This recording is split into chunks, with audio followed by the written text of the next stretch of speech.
ഓണക്കാലത്ത് മഴ മുടക്കിയ പൂവസന്തം തിരിച്ചു പിടിച്ചൊരു പാതയോരം. അമ്മാടം പൂത്തറയ്ക്കൽ പാടത്തോട് ചേർന്ന പാതയോരമാണ് ചെണ്ടുമല്ലി പൂക്കളുടെ വസന്തം തീർക്കുന്നത്.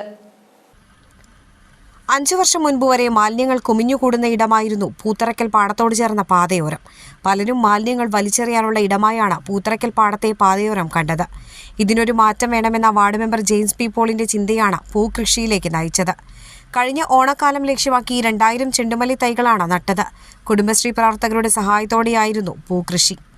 ഓരോ വർഷവും പിന്നിടുന്നതിനനുസരിച്ച് പൂക്കൃഷിയിലൂടെ മാലിന്യമെന്ന ദുഷ്പേര് മാറ്റാൻ പൂത്തറയ്ക്കൽ പാടത്തെ പാതയോരത്തിനായി. കഴിഞ്ഞ ഓണക്കാലം ലക്ഷ്യമാക്കിയുള്ള ചെണ്ടുമല്ലി കൃഷിക്ക് മഴ തിരിച്ചടിയായി. ഓണ ദിവസങ്ങളിലെ ശക്തമായ മഴയാണ് പൂക്കൃഷിക്ക് തടസ്സമായത്. മഴയെ തുടർന്ന് ചെണ്ടുമല്ലി ചെടികൾ ഓണത്തിന് പൂവിട്ടില്ല. ഓണം കഴിഞ്ഞ് പൂക്കൾ വിരിഞ്ഞെങ്കിലും വിളവെടുപ്പ് ഉപേക്ഷിക്കുകയായിരുന്നു.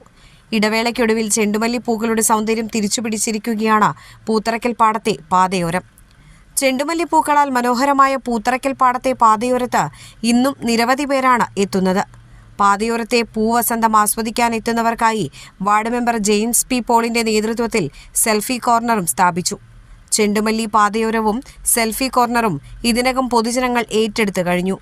പ്രകൃതി ഭംഗിയുടെ ആസ്വാദകർ വർദ്ധിച്ചതോടെ ചാരുബെഞ്ച്, ഊഞ്ഞാൽ, കുടിൽ എന്നിവ കൂടി സ്ഥാപിക്കാനാണ് വാർഡ് മെമ്പറുടെ തീരുമാനം.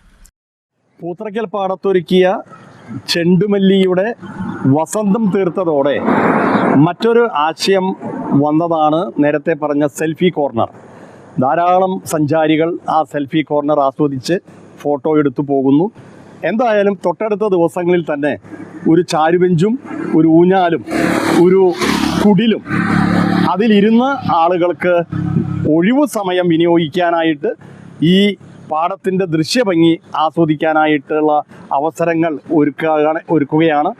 ഈ രൂപത്തിൽ ഒഴിഞ്ഞുകിടക്കുന്ന പാടശേഖരങ്ങൾ, പാതയോരങ്ങൾ ഇതുപോലെ സുഗന്ധപൂരിതമാക്കിയാൽ ഒരു കാര്യം ഉറപ്പാണ്, ഒരാളും ഇത്തരം സ്ഥലങ്ങളിൽ മാലിന്യം കൊണ്ട് തള്ളില്ല. മാലിന്യത്തിന് ശാശ്വത പരിഹാരമാകും ഇത് എന്നാണ് സൂചിപ്പിക്കാനുള്ളത്. ഇതോടൊപ്പം പാതയ്ക്കിരുവശങ്ങളിലും സ്ഥിരമായി അലങ്കാര ചെടികൾ നട്ടുവളർത്തി ഉദ്യാനമാക്കുക എന്ന ആശയവും വളരുകയാണ്.